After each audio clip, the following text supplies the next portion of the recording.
Le porte-parole de l'armée rwandaise est presque en larmes. Oui, le Rwanda est très surpris, très surpris de ce qui est en train d'arriver sur son territoire.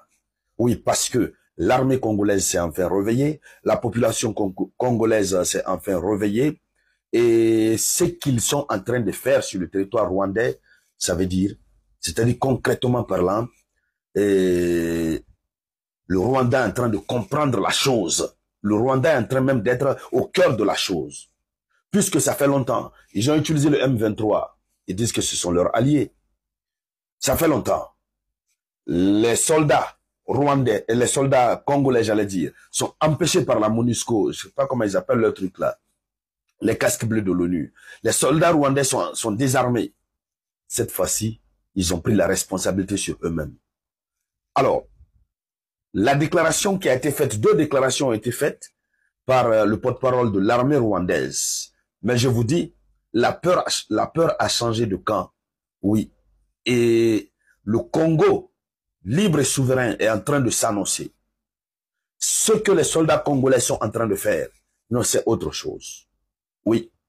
D'abord, pour commencer, le porte-parole annonce que c'est comme un tonnerre venu des collines de la RDC. Depuis le matin, ils ne font que bombarder les grandes villes du Rwanda sans discrimination. C'est-à-dire, il n'y a pas de distinction. Ils envoient seulement. Oui, ils ne font qu'envoyer. Alors, vous savez, le Rwanda, c'est un petit pays. Face à la RDC, c'est pas la même chose. Donc, Kigali même, le marché central, on avait eu à en parler. Ils ont créé des situations, des roquettes sont tombées au marché central de Kigali. À l'instant où nous sommes en train de parler. Selon des rumeurs qui circulent, le président Kagame aurait quitté Kigali. Oui, sur la base de la pression exercée sur lui par son fils et sa garde rapprochée, qui lui ont dit de quitter pour un temps. Alors, hormis ce fait, les soldats congolais, comme on le disait, sont entrés sur le territoire rwandais. C'est-à-dire, il y a plus de micmacs qui sont entrés sur le territoire rwandais. Ils ont récupéré l'une des villes importantes, Gisenyi. Son aéroport est fermé, même l'aéroport de Kigali. Selon les informations que nous recevons, l'aéroport de Kigali a été fermé, tous les vols ont été annulés. Et les dirigeants mondiaux ont commencé à prendre position contre le Rwanda. Ils ont commencé à prendre position.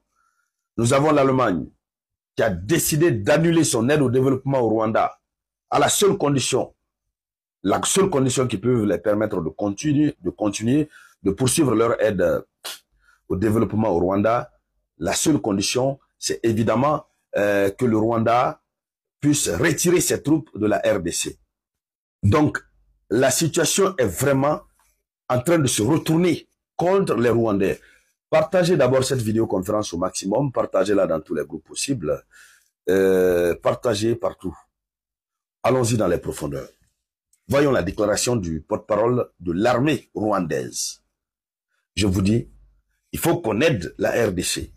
Et c'est pourquoi je ne manque pas de le dire. Il faut qu'on les aide. Que chacun de nous puissions les aider à notre manière. La population congolaise s'est réveillée. Je vous avais dit, l'ambassade des États-Unis, l'ambassade de la Belgique, l'ambassade de France, tout est parti. Alors, le porte-parole de l'armée rwandaise a annoncé, avant même cette annonce, oui, voilà, c'est où? Allons-y, laissez-moi retrouver, voilà. Voilà. Donc, le porte-parole de l'armée rwandaise a annoncé le départ pour le repos éternel de plusieurs personnes. Plusieurs personnes. Oui, plusieurs personnes. Et ça, c'est d'abord du côté de cette ville qu'on appelle Rubavu, où il y a une trentaine de blessés, des dégâts matériels énormes liés au bombardement en provenance de la RDC. Et le problème encore, c'est que il y a un renfort, un grand renfort des FARD qui a été signalé par des témoins près de l'aéroport à la frontière du Rwanda. Alors, la ville de Goma, quant à elle, elle est divisée en deux. Maintenant, il y a une autre déclaration de ce monsieur-là, du porte-parole, et que je cherche à retrouver. Le porte-parole de l'armée, il dit que plus rien ne va. Plus rien ne va. C'est-à-dire, lui-même, il se dit qu'il ne comprend pas. Tellement que les bombardements sont devenus nombreux. C'est comme, c'est-à-dire, le Congo est en train de faire comme ce que la Russie fait sur l'Ukraine. Ça descend seulement, ça descend seulement. Alors, à l'instant où nous sommes, les puissances mondiales sont en train de se promener, de se prononcer, j'allais dire. Voilà, l'Allemagne a annoncé avoir suspendu ce mardi des discussions avec le Rwanda sur son aide au développement. Ils étaient en train de discuter avec le Rwanda sur comment les financer. Comment les financer. Alors, ces discussions, l'Allemagne a interrompu, l'Allemagne a stoppé, comme on le disait en amont. Alors, voici la déclaration que je cherchais. Ça, c'est la déclaration du porte-parole du gouvernement. Il dit, tel un tonnerre venu des collines congolaises, les obus des fardes continuent de s'abattre sur le territoire rwandais, sèmant l'effroi et le chaos. Donc, eux aussi connaissent ce qu'on appelle le chaos. Ils connaissent ce qu'on appelle l'effroi. Pendant combien de temps la RDC, les populations congolaises sont en train de crier au secours, au secours, au secours. Moi-même, personnellement, j'ai reçu des centaines de messages. Il y a de cela près de 3 ou 4 mois. Oui, et d'ailleurs, je me reproche. Certains me disaient, mais le samouraï, pourquoi vous ne parlez pas de la RDC? J'ai parlé de la RDC quelquefois, mais c'était pas de façon régulière. Alors, mais cette fois-ci, ce sont eux qui ont chaud, qui commencent à avoir chaud. Et donc, il a fait cette déclaration sur la radio Rwanda, le Majgen Rivanga. Donc, sur cette radio, ce porte-parole de l'armée rwandaise a reconnu officiellement que la guerre pourrait désormais se jouer sur le sol rwandais. Voici la partie très intéressante. Il reconnaît que la guerre, ce conflit pourrait se jouer désormais sur le sol rwandais. Et c'est ce qu'eux, ils ne voulaient pas. Puisque le Rwanda est toujours calme, etc., etc. Voilà. Alors, si ça c'est doux là, on envoie ça chez eux. Donc, il dit, voilà, ça pourrait désormais se jouer sur le sol rwandais, un terrain que son armée prépare fébrilement depuis plusieurs jours. Alors, malgré les systèmes de défense interceptant certains obus, d'autres atteignent leur cible, provoquant un onde de choc jusqu'à dans les rues de Rubavu, où les habitants fuient, cherchent refuge à Kigali. Alors donc, voici ce qui est en train de se passer. L'armée même est étonnée de ce qui est en train de se passer. Alors, la situation, est-ce que ce que l'Allemagne a dit, c'est ce qu'il faut suivre? Retirer ces soldats de la RDC, ces soldats ne vont pas se retirer. Ils vont tous les envoyer au repos éternel. Ils sont rentrés. Qui les a donné l'autorisation de rentrer? Alors, ils ont marché sur eux. L'armée, les FARD ont marché sur eux. Ils les ont dépassés pour aller sur leur territoire. Oui. Donc, voici la situation en face de laquelle nous sommes. Nous continuons de suivre la situation du côté de la RDC. Tout ce qui va en découler, on reviendra ici pour en parler. Merci de partager au maximum et de vous abonner surtout. C'était la voix de votre unique samouraï. Possible que si chaque Congolais, où qu'il soit, prend toute la mesure du combat qui est le nôtre.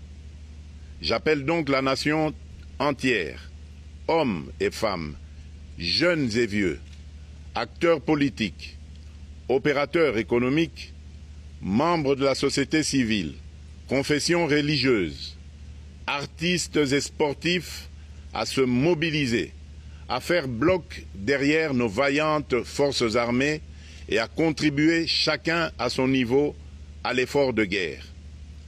J'ai instruit le gouvernement de mettre en place des mesures rigoureuses de réduction du train de vie des institutions et de leurs animateurs afin que les ressources ainsi économisées soient directement réorientées vers le soutien à nos forces armées.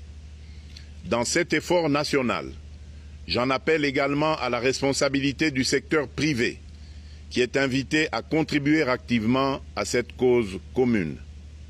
nos soldats se battent avec héroïsme pour la défense de notre intégrité territoriale et de notre souveraineté.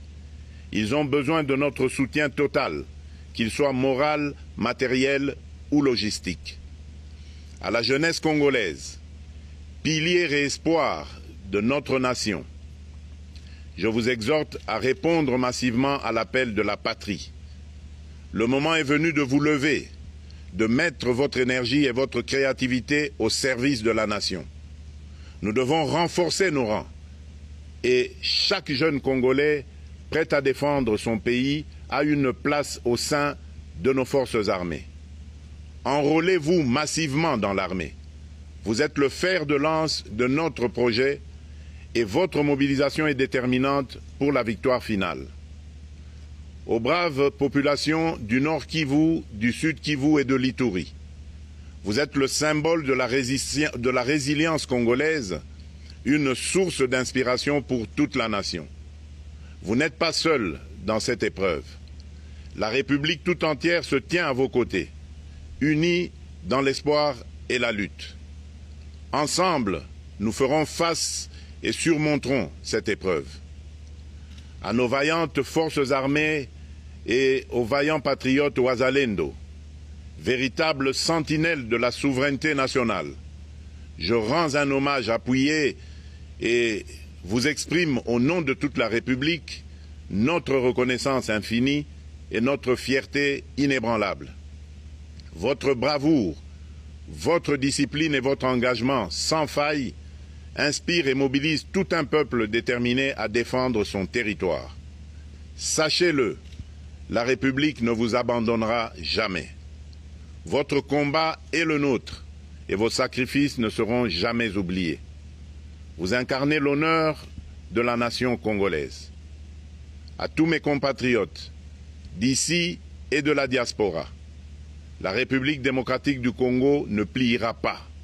La République démocratique du Congo ne reculera pas. Je ne vous abandonnerai jamais. J'en fais ici le serment. Le soleil n'a pas cessé de briller sur notre patrie. Ensemble, main dans la main, nous surmonterons cette tempête et nous ouvrirons une ère nouvelle de paix et de prospérité pour les générations futures. Que Dieu bénisse la République démocratique du Congo et son peuple. Je vous remercie.